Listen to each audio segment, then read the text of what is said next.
mística desse tema, quanto a parte realmente mediúnica de tudo isso. Essas informações que estão sendo reveladas via canalizações. Todas podem caminhar lado a lado.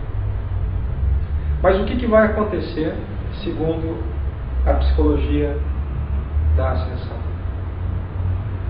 Qual é o nosso maior desafio na emergência desse arquétipo da alteridade? Primeiro processo, confronto com a nossa própria sombra.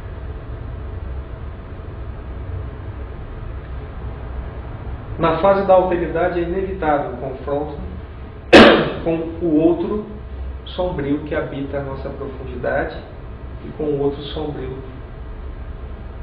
que está lá fora. A batalha contra o mal ou contra os anjos caídos no mito contemporâneo da ascensão pode representar também o confronto com a nossa própria sombra, os anjos caídos que estão dentro da gente. Na psicologia de Jung, a negação desse confronto dificulta o encontro com a luz. Então, o maior desafio nosso nesse processo de ascensão, seja no sentido simbólico, seja no sentido dos outros sentidos, é o nosso confronto com a nossa própria sombra. Então, agora nós vamos entrar na dimensão mais psicanalítica dessa história toda. Não há anábase se não houver catábase. O que significa isso? Todo mundo fala na ascensão, mas ninguém fala na importância da descida. Aliás, o ser humano teme esse mergulho dentro da própria profundidade. Nós não podemos falar em ascensão, seja no nível simbólico, seja no nível concreto. Nós acreditamos nas duas possibilidades. Não é possível a ascensão se não houver a descida. Em todas as mitologias, só é possível a subida se houver antes uma descida. O que eu quero dizer com isso? Que se o ser humano não fizer um confronto com a própria sombra, ele não vai fazer a ascensão.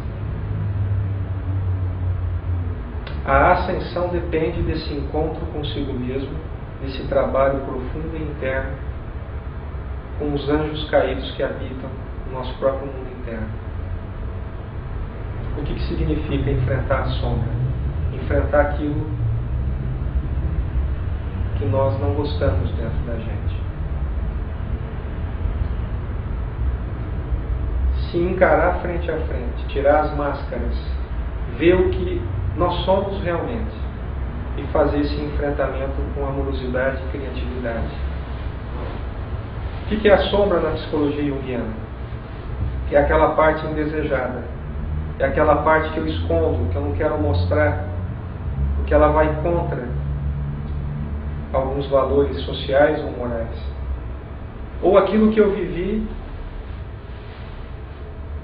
e não elaborei, algum sofrimento, alguma dor, algum trauma, alguma frustração, alguma experiência negativa da minha vida que está lá dentro de mim, guardada, dentro de uma caixinha e que eu preciso curar. Então, para nós fazermos essa ascensão, nós precisamos primeiramente fazer esse mergulho dentro da nossa profundidade, encarar essa sombra, encarar esse mal que habita também a nossa interioridade e fazer uma integração, fazer um trabalho de cura, um trabalho de aceitação desses processos que nós escondemos de nós mesmos. Repito, não há anábase sem catábase. Não haverá ascensão se não houver esse confronto consigo mesmo. Descer as paixões sombrias para elas nos elevarem às alturas. O que significa isso?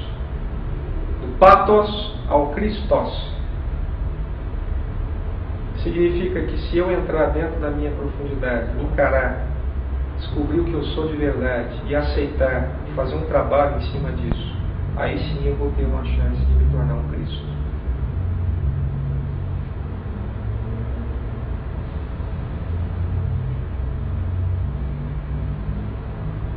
O arquétipo da alteridade, que é o início dessa cristogênese, como já foi dito, está relacionado ao que a alquimia chama de coniúncio, o processo alquímico que une as substâncias em oposição, portanto, o realizador de sínteses.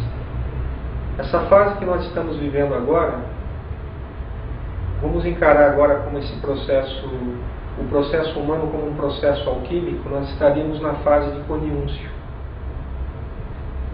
A saída do arquétipo patriarcal e essa entrada no arquétipo da alteridade. Essa transição é a transição do separácio para o coniúncio. E por que nós falamos tanto na consciência crística? Porque Cristo é o arquétipo da síntese, da comunhão, da integração dos opostos. Coniúncio é uma operação alquímica que integra, ela não separa, ela não dissocia, ela acolhe.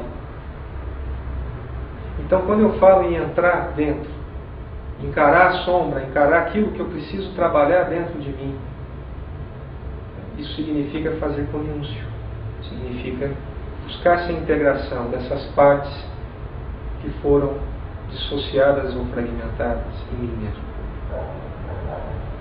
A passagem para a quarta dimensão pode representar simbolicamente o despertar de uma consciência sinérgica e amorosa que acolhe os antagonismos.